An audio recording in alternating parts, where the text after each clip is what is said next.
اللهم صل علی محمد و آل محمد و عجل فرجهم. خیلی ممنونم که دل دادین به این چکیده برنامه هفته گذشته که مباحثی رو از آقای نصوری عزیز آموختیم.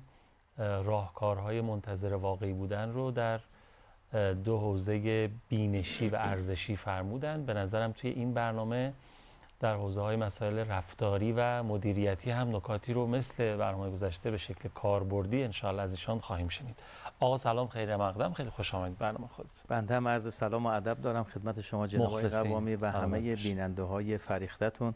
انشاءالله که بتونیم با مطالبی که عرض می‌کنیم اثرگذار باشیم برای امر فرج امام زمان انشاءالله. الهی آمین. انشاءالله در خدمتیم.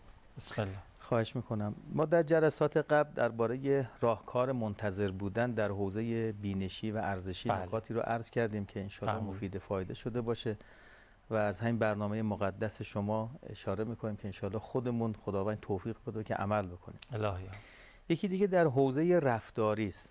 اصلا آقای قوامی جان، ما اگر دستورات و برنامه‌هایی که انجام میدیم یا بخشنامه‌های اعتقادی و دینی که انجام میدیم خروجیش در رفتار نبینیم، یعنی اون دستورات گیر داره.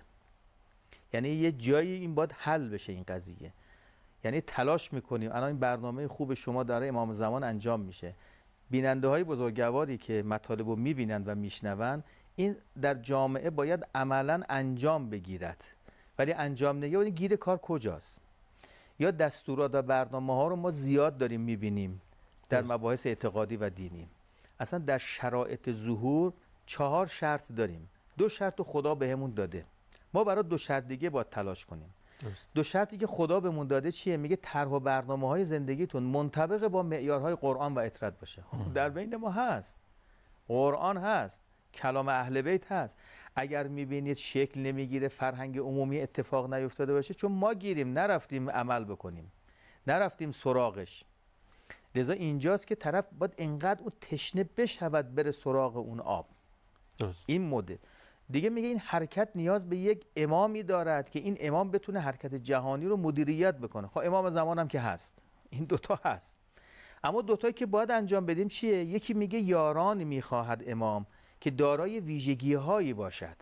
خب این ویژگی ها فقط در کتاب و بخشنامه که نباید باشه که، یعنی اینا رو میگه صلابتتون، صلابتتون، محبتتون، اطاعتتون، این باید دیده بشه در اونجا. لذا شما در خانواده ها نگاه بکنید، دستتون میاد که مثلا با مدل رفتاری این بچه پدر و مادر چه خصوصیتی دارن. حتی بعضیا انقدر آدم متخصصی داریم تو مباحث روانشناسی و روانشناختی و تربیتی، مثلا طرف بعضی موقع بچه می دعوا میفته یا بعضی از کلماتی به کار میبره، این میفهمه مشکل این خانواده چیه.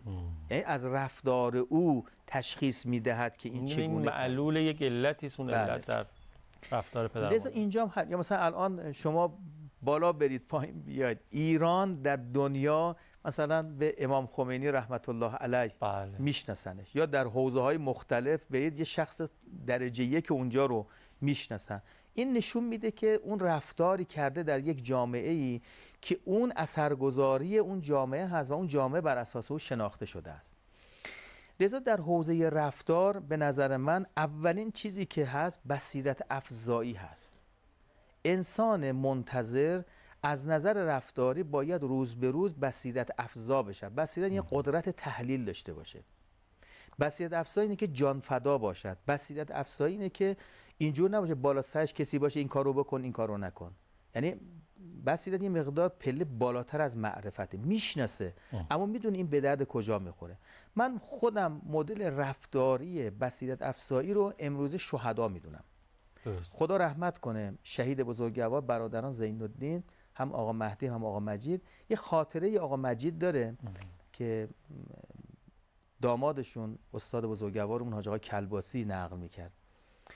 میگفت که چون داماد شهید زین الدین، حاج آقا کلباسی داماد آقای بله یعنی شهدای زین الدین همشیرهشون خانم حاج آقای کلباسی مدیر مرکز تخصصی مدیریت است. مثلا اینشون نقل میگفت آقا مجید یه بار سر چهارراهی رفت بارو موتور شروع کرد به اذان گفتن. همه نگاهش کردن مجید موقع اذان نشد، خودت چه اذان داری میگی؟ نیمه های اذان رها کرد و موتورشو گرفت رفت. گفتم مجید برای چی اذان گفته بودی؟ گفت تو چهارراه پشت چراغ قرمز ایستاده بودن، یه ماشین عروسی بود، این عروس خیلی حجاب مناسبی نداشت، من میخواستم نگاه ها به سمت عروس نره که مردم گناه کنن. با اذان نگاه رو منصرف کردن. عجب. خب ببین این مدل بصیرتی این میشه که دیگه میشه آخرش هم شهادت میشه. یا شهیدان باکری. خب میدونی آقای باکری 3 برادر از یک خانواده، هر 3 تا مفقود الاثر. بله. بی‌نظیره در تاریخ. نداریم 3 برادری شهید شده باشن هر 3 تا مفقود الاثر. مثلا وقتی که آقای باکری شهردار ارومیه بود، وقتی که باران آمد فاضلاب ها رو که گرفته بود، خودش میرفت فاضلاب رو چیکار میکرد؟ تخلیه میکرد. عجب. اهل میدان بود. خب این آدم بصیر این کارو میکنه. لذا این رفتاری که میگیم یعنی اینجور نباشه طرف بخشنامه تو اداره بشینه با تلفن این کارو کردید، این کارو بکنید، باید نباید نداره، میدان باید باشه. شیخ سلیمانی تعبیری داشت، میگه آبی که رها کردید به باغ میخواید این درخت‌ها آب بدید، این باز باید با بیل بیاد جهتش بدید که این قشنگ برسه این درخت سیراب بشه. بخشنامه‌ای که میکنید، مطلبی که میگید، باید در جامعه خودتون بالا سرش باشید که این به سرانجام برسد. این مدل بصیرتی است. لذا من میگم مدل مثل شهدا، یعنی عملاً یا شهید بابایی آقای قمی قبل از انقلاب در امریکا مدرک خلبانیش میخواد امضا بشه، موقع نماز نگاه کردید وقت نمازه، اول نمازشو خون. عجیبه. اصلا انگار محصول بصیرت شهادته. من یاد حضرت نافذ البصیره افتادم که صاحب بصیرت بودن و ایمان قوی بودن و امام سجاد میگن مقامشون انقدر آره که همه شهدا این جالب شهادت بهشون رشک میدن. اصلا تو دعای عهد گام پایانیش میگه والمستشهدین بین یدیه. یعنی شهدا چگونه بودن مگه؟ سابقه شون رو با گناه خراب نمیکردن. شهدا هر چه در توان داشتن انجام میدادن. یعنی شناختشو گذاشته کنار، قطعی گرفته. یعنی اهل میدانه، در رفتار داره نشون میده این قضیه رو. خیلی حالا میخوام فرصتی بخوام، این واقعا شهدا یکی از الگوهای عینی امروزی منتظرین واقعی هست. یعنی ما اگه بخوایم امروزه، خدا رحمت کنه شهید صیاد شیرازی رو، خب ایشون اصلا امکان نداشت یه سخنرانی یه جلسه داشته باشه اللهم کل ولی کالحجة ابن الحسن اول نخونده باشه. خیلی حرفه. یعنی روح تربیتش در رفتارش همش امام زمانی است. لذا ببینید آرامشش، ادبش، اطاعتش، ببینید همش اثرگذاره در جامعه. لذا تأثیرم میذاره رو اطرافیان، رو نیروهای زیر دست خودش. یا شهید ستاری مثلا در یه پادگانی که تو اون فیلمم بود که تو خاطراتشون هم هست، میگه این غذایی که به سربازا میدید با غذایی که به کادریا میدید همینه. گفت من پیشم سربازا میشینم میخورم. یعنی درجه بالایی داشت ولی تواضع، فروتنی، این همون بصیرت افزایی است. لذا اینجا این در رفتار باید نشون داده بشه، مثل شهدای ما نسبت به این قضایا که بخوایم مثال بگیم واقعا زیاد ما داریم نسبت به این قضایا. نکته بعد ثابت قدم بودن در مواضع ارزشی است. در رفتار اینجور نباشه که در محیط مذهبی است مدل ظاهر مذهبی رو بگیری، ولی مذهبی هستی در یک جامعه‌ای که فضای غیر مذهبی است رو رنگ عوض بکنی. مواضع باید کامل ثابت در رفتار باشه، تو رو اونها اثر بکن. اینجور نباشه که در یک محیط قرار گرفتی همرنگ جماعت بشیم. جماعت میخوان خیلی کارهای خطا و گناهی بکنن. بعضی جاها هستن مثلا میگه حالا اشکال نداره دلم پاکه این کارو انجام بدم، طوری نیست. نه. یا مثلا میگه حالا اشکال نداره یه مراسم جشن تولد، یه مراسم عروسی است، حالا اینجا اشکال نداره. نه. یعنی این وقتی که میگیم در رفتار یعنی ثابت قدم باشد در همه مکانها و همه زمانها. نه اینکه در یه مکان و یه زمانی یه مدل باشه، در یه مکان و یه زمانی دیگه مدلشو عوض کنه. نه. یعنی باید ثابت قدم باشه، نشون داده بشه این آقای امام زمانی یا خانم امام زمانی تو هر حوزه و مکانی قرار بگیرد همینه. این جامعه میشه جامعه منتظر. نه اینکه بنده مسئول هستم یقمو تا اینجا ببندم، هی از دم از بیت المال اینها بزنم و وقتی که از مقام اومدم کنار یک مدل دیگه زندگی بکنم و بعد بخوام چیکار کنم؟ کلاهبرداری کنم، اختلاس کنم، نمیدونم حق کسی رو بگم. نه. این ثابت قدمی باید مدل در تمام مسائل ظاهر و باطنت باید یکی باشه. نکته بعدی دوری از فتنه انگیزی و عدم پیروی از شیطانه. اصلا طهارت نفس یعنی دوری از امیال شیطانی. طهارت نفس در رفتار یعنی دوری از وسوسه های شیطانی هست. آقای فاضل لنکرانی خدا رحمتش کنه، ما سال 80 اولین فصلنامه علمی تخصصی انتظار موعود رو به همراه استادمون استاد پورسید آقایی رفتیم خدمت آقای فاضل لنکرانی. آقای پورسید آقایی فصلنامه انتظار رو تقدیم ایشون کرده بود و بعد ایشون گفت که میخوام یه هدیه‌ای بهتون بدم، یه نصیحتی. گفت که شیطان نمیذاره شما کار بکنید چون روز ظهور روز از بین رفتن شیطانه. لذا شما مراقب باشید، علاوه بر اینکه کار و تلاش که میکنید مراقب شیطان هم باشید. بعضی موقع یه کارایی میکنی یه دفعه میبینی شیطان بین خود دوستان شما میاد اختلاف میندازه، فتنه انگیزی ایجاد میکنه. لذا شما تو جامعه امروزی ما هر چقدر جامعه به سمت معنویت و اطاعت از رهبری پیش میره، فتنه های دشمن چی میشه؟ رنگ و لعابش عوض میشه. شما ببینید فتنه 78 با فتنه 1401 خیلی تفاوت داره. یعنی تاکتیکش، روشش. اون موقع اگه جنگ میدانی بود الان جنگ ادراکی هست. اگه اون موقع می اومدن مسائل دیگه می اومدن به صورت میدانی کاری میکردن، الان نه، ذهن‌ها رو فتح میکنن، دیدگاه‌ها رو تغییر میدن و این بسیار خطرناکتره چون شیطان نمیذاره. حالا کسی که رفتار خودش رو منطبق با دستورات شیطانی میکنه، این نشون دهنده شیطانی بودن تفکر و فتنه انگیزیش. لذا من انسان منتظر باید پرهیز کنم از مدل فتنه انگیزی، از امیال شیطانی، از وسوسه های شیطانی. لذا راهش هم اینه که انسان بره به سمت رعایت حقوق.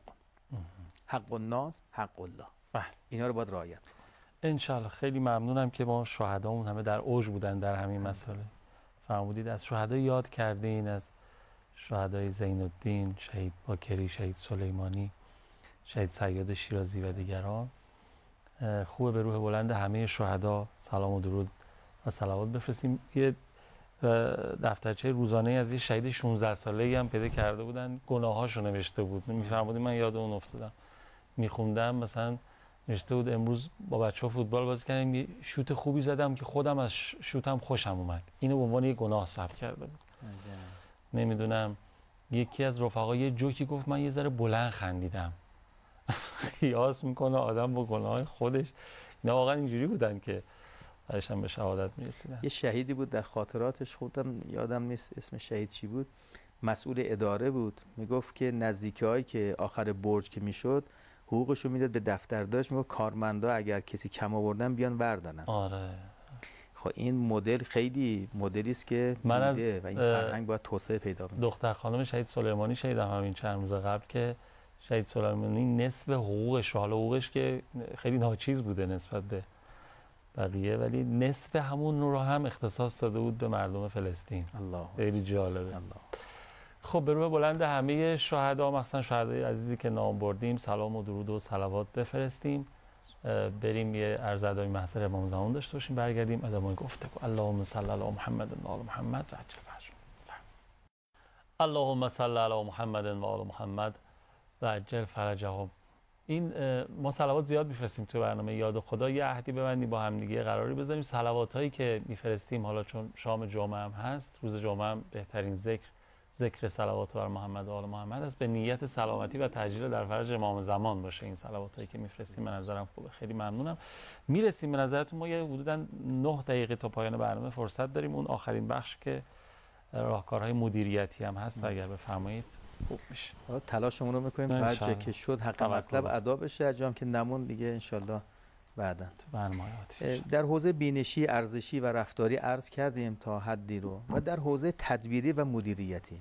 آیا عوامی ما اگر میخوایم جامعه منتظر باشیم، اللهم اجعلنی من انصاره، یار میخواد. یعنی در حوزه مدیریتی باید کادر صالح تربیت بکنیم و اعوانه، معاونت کننده امام زمان. امام زمان خب چی کار کنه؟ هو الذی ارسل رسوله بالهدى و دین الحق لیظهره علی الدین کله. یعنی یارانی با تربیت بکنیم این مدلی. خدا رحمت کنه حضرت امام رو. کادر امام مثلا مدلی مثل مقام معظم رهبری بود. ما باید اون تازه چی برای یک جامعه ایران اسلامی تلاش میکرد. حالا ببریم لولش رو خیلی بالاتر. هیچی. باید کادری تربیت کنیم این کادر بتواند انسان‌های صالح باشه. لذا از نظر مدیریتی شاخصه و کارگزاری که بتونه اثرگذار این زمینه باشه، گام اولش رو باید صالح پروری باشه. لذا در خانواده باید چه سرباز پروری برای امام زمان داشته باشیم ما. یعنی طوری باشه که امروز نسل امروز ما بره سراغ این که یار امام زمان کم است، چون امام فقط اون 313 تا رو که نمیخواد، نه. اونا فرمانده اصلیان. امام 10,000 تا یار میخواد تا قبل از اینکه استقرار حکومت خودش رو انجام بده. یعنی حضرت وقتی که از مکه میاد مدینه و بعد میاد در کوفه، بعد میره بیت المقدس. در بیت المقدس وقتی حضرت مسیح به امام زمان بیعت میکنه، برای مهاجه و مقابله با مسیحیت و یهود حضرت یار میخواد. یعنی باید انقدر مدیریت اینجا قوی باشد، یعنی افراد مدیر و صاحب تدبیر و علم تربیت بشود که این علاوه بر این که دین خودش رو بتونه دفاع کنه، بخواد در مقابل مهاجه با مسیحیت و یهودیت دیگه سمجن الان قبول نمیکنه، بتونه ها رو مجاب کنه که این امام بر حق است. ببینید پس کادر میخوایم. لذا از نظر مدیریتی امروز واقعا باید بریم در این مسیر که تربیت نسل نوعی انجام بدهیم که اینها بتوانند یار حضرت باشند. بله. خب اگر نگاه یار حضرت باشند، قطعا نائب امام رو هم کمک میکنن، قطعا نائب امام زمان رو جهت‌دهی میکنن نسبت به این قضیه که بره به سمت اون. پس این یه نکته. نکته دوم اجرای قانونه. قانون محور باید باشیم. قانون چیه؟ یعنی ضوابطی که بر اساس شریعت و عقلانیت در جامعه هست. ما اون جلسات قبلی عرض کردیم یکی از مؤلفه‌های تمدن اسلامی توحید محوری است در مقابل آتئیسمی ضد خدایی است که غرب داده. مؤلفه دومش هم اینجاست. یعنی چیه؟ مؤلفه جامعه امام زمانی این هست که بر اساس شریعت و عقلانیت میاد. جامعه فرهنگ ابتذال عقل گریزی و عالم گریزی هست. بله. اصلا هیچ جریان، اینو من با تحقیق میگم، هیچ جریان انحرافی نیست که عالم ستیز و عقل ستیز نباشه. بله. یعنی این چون علم روشنگری میکنه. آفرین. یعنی میاره در مسیر قانون مداری، میاره در مسیری که لذا بعضی موقع ها خیلی از افراد دستوراتی و دروسی هم که دارن یاد میدن، مثلا میگه از علم فلسفه رجال درایه فاصله بگیر. چرا؟ چون این تو رو مسئول میکنه، راه قدرت تشخیص بد میده چه روایاتی درست است چه روایاتی غلط است. ببینید یعنی بعضی واقعا پرهیز میدن. من یه بار یادم از یه آدم فریخته بود، تعجب کرده بودم ازش. گفت اگه جای ما روایت نداریم درایت که داریم، اون درایت هم باید بر اساس چی باشه؟ عقلانیت باشه. اون درایت هم باید بر اساس روایات صحیح باشد. اونم باید بر اساس روایاتی باشد که عالم موجه تایید کرده باشد. اینجا اون شاخصه ها رو داریم ما که تو همین جریان غزه من دیده بودم بعضی یه سری روایاتی رو آورده بودن که اصلا روایت که نیست، جعلیات هست، بعد این یه پخش میشه دیگه. حالا تو جمع کردنش هم به این سادگی نیست که ما بخوایم نسبت به او دفاع کنیم و یا حرفی بگیم و دشمن هم اینا رصد میکنه. من یادم یکی از دوستان ما در یک از شبکه‌ها یه برنامه‌اش در تو مستشرقین داشت توضیح میداد که میگفت اینا اینطورن روش‌ها رو داشت میگفت. تو شبکه‌های معاند اسرائیل قاصد پخش کردن که گفتن دیدید اینا تا این حد آگاه هستن، تا این حد رصد میکنن نظر. یا شما یادتون باشه سال 89 مستند انحرافی ظهور بسیار نزدیک است درست شده بود، همون رو هنوز که هنوز غربی‌ها روی اون دارن مانور میدن که میگن دیدگاه‌های بحث مهدویت در جمهوری اسلامی ایران با اساس همون هست. حالا چقدر نقد گذاشته شد، چقدر خود حضرت آقا، مراجع بزرگان مثل آقای مکارم، آیت الله استادی، اینا چقدر نقد کردن، پرهیز دادن نسبت به این قضایا، ولی متاسفانه باز نسبت به این قضایا دشمن سوء استفاده میکنه. لذا اینجا وقتی که ما میگیم قانون مدار باشه، یعنی ضوابط مسائل جامعه منتظر بر اساس پایه‌هایی باشد که در قرآن و روایات داریم ما. اینجور نباشه که مثلا یکی اومد بود گفته بود که سید حسن نصرالله در قرآن بهش اشاره شده که این همون فردی است که اثرگذار در امر زو. گفتم کدوم آیه؟ گفت این آیه اذا جاء نصر الله والفتح. خب این با این مدل اصلا دشمن فردا میاد اینا سوء استفاده میکنه، اصلا مضحک نسبت به این قضیه. حالا شاید این برای خودش یک استدلالی داشته باشد که درست هم نیست این نگاه ها این چنینی، لذا باید قانون مدار با یه ضوابط خاص و این مدل اگه اتفاق بیفته قانون مداری در جامعه هم شکل میگیره. یه چیزی بگم، این که سید حسن نصرالله این امکان ممکن هست که این در واقع این احتمال شاید باشه که تاثیرگذار در ظهور باشند، یه بحث. این که ما این رو استناد کنیم به آیه قرآن، این خیلی اشتباه به نظر میاد. نکته قشنگی فرمودید.